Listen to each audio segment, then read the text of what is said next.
السلام علیکم ورحمۃ اللہ وبرکاتہ۔ وَإِذْ اور جب وعدنا ہم نے وعدہ لیا موسیٰ علیہ السلام سے 40 لیلۃ 40 راتوں کا،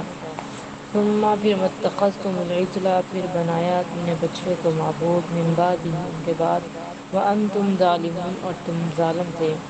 ثم پھر عفونا ہم نے درگزر کیا عنکم تم سے من بعد ذلک اس کے بعد لعلکم تشکرون تاکہ تم شکر گزار بن سکو۔ وَإِذْ اور جب آتَيْنَا دی ہم نے موسیٰ علیہ السلام کو کتاب الفرقان فرق کرنے والی لعلکم تہتدون تاکہ تم ہدایت یافتہ ہو سکو۔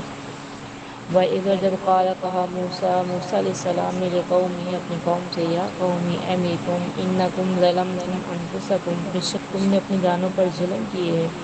باتخاذکم العجل بچڑے کو معبود بنا کر، فتوبوا پس توبہ کرو الی بارئکم اپنے پروردگار کی طرف، فاقتلوا پس قتل کرو انفسکم اپنی جانوں کو، ذالکم یہ تمہارے لیے خیر لکم زیادہ بہتر ہے، عند بارئکم تمہارے اللہ کے نزدیک، فتاب علیکم پس ان کی طرف توجہ کی، انہ هو التواب الرحیم بے شک وہ توبہ قبول کرنے والا رحم کرنے والا ہے۔ وَإِذْ جب قلتم تم نے کہا یا موسیٰ اے موسیٰ لن نؤمن لک ہرگز نہیں ہم تجھ پر ایمان لائیں گے، حتی یہاں تک کہ نر اللہ ہم دیکھیں اللہ کو جہرۃ ظاہر،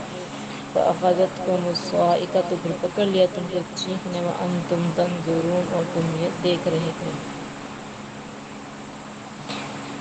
یہ اللہ تعالیٰ بنی اسرائیلیوں کے بارے میں بیان کر رہے ہیں، اور یہاں پہ شروع ہو رہا ہے فرعونیوں کے بارے میں، بنی اسرائیلیوں کے بارے میں سوری،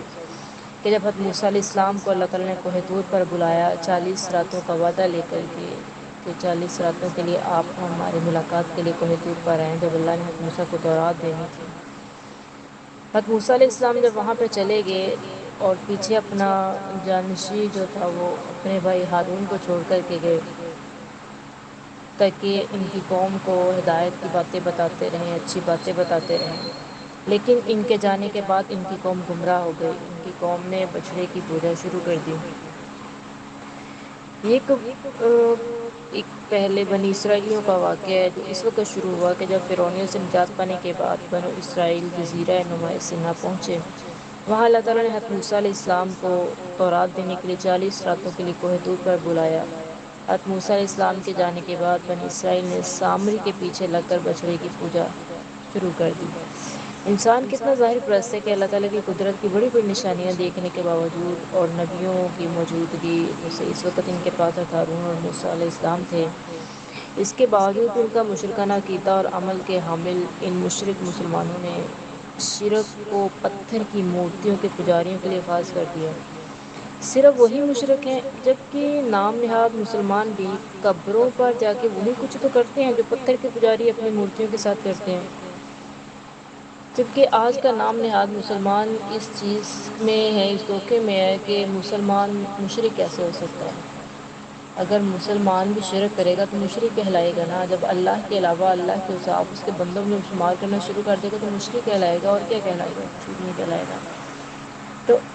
ابھی تو ہمارے پاس رسول اللہ موجود نہیں ہے، ہم نے وہ اس دنیا سے جا چکے ہیں، تو اس وقت تو بنی اسرائیلیوں کے پاس دو دو نبی موجود تھے، ایک حضرت موسیٰ علیہ السلام اور ایک حضرت ہارون کے بھائی حضرت ہارون علیہ السلام، دونوں وقت کے نبی جو موجود تھے ان کے پاس ان کے جانشین موسیٰ کے بعد جانشین ان کے بھائی ہارون، اس کے باوجود یہ قوم گمراہی میں چلی گئی، اللہ کو چھوڑ کے انہوں نے بچڑے کو معبود بنا لیا۔ جب حضرت موسیٰ علیہ السلام واپس آئے انہوں نے چیز دیکھی کہ انہوں نے بچڑے کو معبود بنا لیا، تو انہوں نے پھر کہا کہ وَإِذْ قَالَ مُوسَىٰ لِقَوْمِهِ جب موسیٰ علیہ السلام نے اپنی قوم سے کہا یا قوم انکم ظلمتم انفسکم اے میری قوم تم نے اپنی جانوں پر ظلم کیا، کس چیز کا، باتخاذکم العجل بچڑے کو معبود بنا کر کے، بچڑے کو پوچھ کے تم لوگوں نے اللہ کے ساتھ شرک کیا، دوسرا اپنی جانوں کا ظلم کیا ہے۔ اب اس کی معافی جب حضرت موسیٰ علیہ السلام نے ان کو شرک کے بارے میں تنبیہ کی، ان کو بتایا کہ تم لوگوں نے غلط کیا، ان کے اندر توبہ کا احساس پیدا ہوا، تو اللہ تعالیٰ نے ان کے لیے یہ مقرر کر دیا کہ تمہاری توبہ کی صورت میں فتوبوا الی بارئکم، موسیٰ علیہ السلام کہہ رہے ہیں کہ اپنے پروردگار سے توبہ کرو، اللہ کے حضور توبہ طائب ہو جاؤ، اس سے معافی مانگو، قریب ہے کہ وہ تمہیں معاف کر دے گا۔ تو اللہ تعالیٰ نے پھر ان کو یہ طریقہ بتایا معافی کا کہ تم لوگ آپس میں ایک دوسرے کو قتل کرو۔ اس میں مختلف رائے ہیں۔ ایک تو رائے یہ ہے کہ دو صفیں بنائے گی، ایک صف والے دوسری صف کو قتل کریں گے،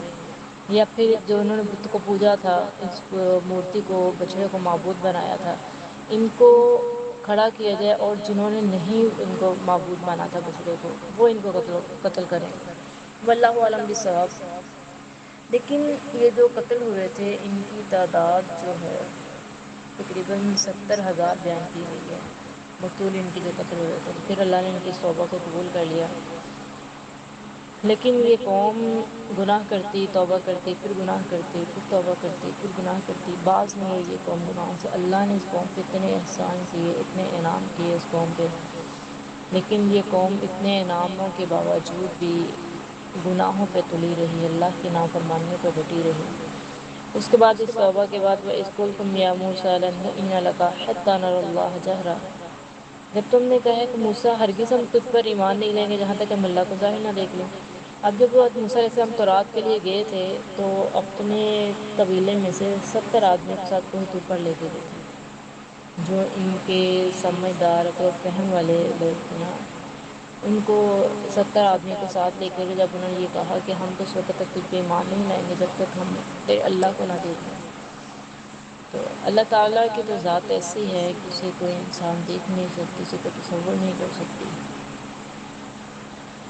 تو موسیٰ علیہ السلام نے اللہ سے یہ مطالبہ کیا کہ اللہ میری قوم کا سوال ہے۔ تو بعض روایتوں میں یہ آتا ہے کہ اللہ تعالیٰ نے ان سے کہا کہ اس پہاڑ کی طرف دیکھیے، اگر یہ پہاڑ اپنی جگہ پہ ٹھہرا رہا تو تم پھر مجھے دیکھ لو گے۔ اللہ تعالیٰ نے اپنے ایک نور کی تجلی اس پہاڑ پہ ڈالی تو پہاڑ ریزہ ریزہ ہو گیا، جل گیا، جل کے راکھ ہو گیا، ٹوٹ گیا، بکھر گیا پہاڑ، اور جو ان کے ساتھ تھے وہ بھی بے ہوش ہو گئے وہاں پہ۔ اور موسیٰ علیہ السلام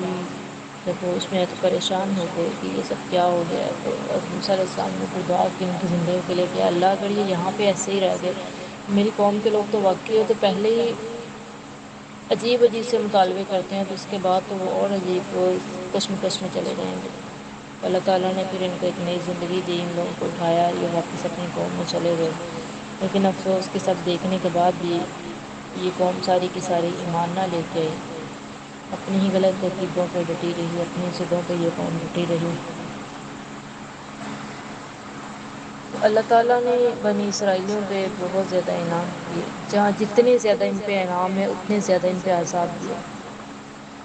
جب اللہ تعالیٰ آپ پہ اتنے انعام کرے گا تو ظاہر سی بات پھر بھی اللہ کی نافرمانی قوم کرے گی تو پھر اللہ کا عذاب بھی تو آئے گا نا، غصہ بھی تو آئے گا۔ ہم اپنی مثال لے لیں، اگر ایک شخص کے ساتھ ہم بڑے رحم دل ہیں، بہت اچھا سلوک کرتے ہیں، بہت اچھا برتاؤ کرتے ہیں، لیکن وہ شخص مسلسل مرتبہ تک اسے غلط کیے جا رہا ہے، غلط پہ غلط کیے جا رہا ہے، تو ہم نے تو غصہ آئے گا نا، ہم کچھ نہ کچھ تو غلط کریں گے۔ ہم تو انسان ہیں، وہ تو غفور رحیم اللہ رب العزت ہے، جب وہ اتنے احسان کرتا ہے، اپنے نبیوں کو بھیج رہا ہے، سب کچھ تمہاری فرمائش کے مطابق دے رہا ہے، اس کے باوجود نافرمانی کرو گے تو پھر تم لوگوں کو عبرت تو وہ ضرور بنائے گا۔ اسی طرح اللہ نے بنی اسرائیلیوں کو پھر عبرت بنایا دوسری امتوں کے لیے، امت محمدی کے لیے، تو انہوں نے یہ کہ پھر اللہ نے ان کے قصے سارے بیان کیے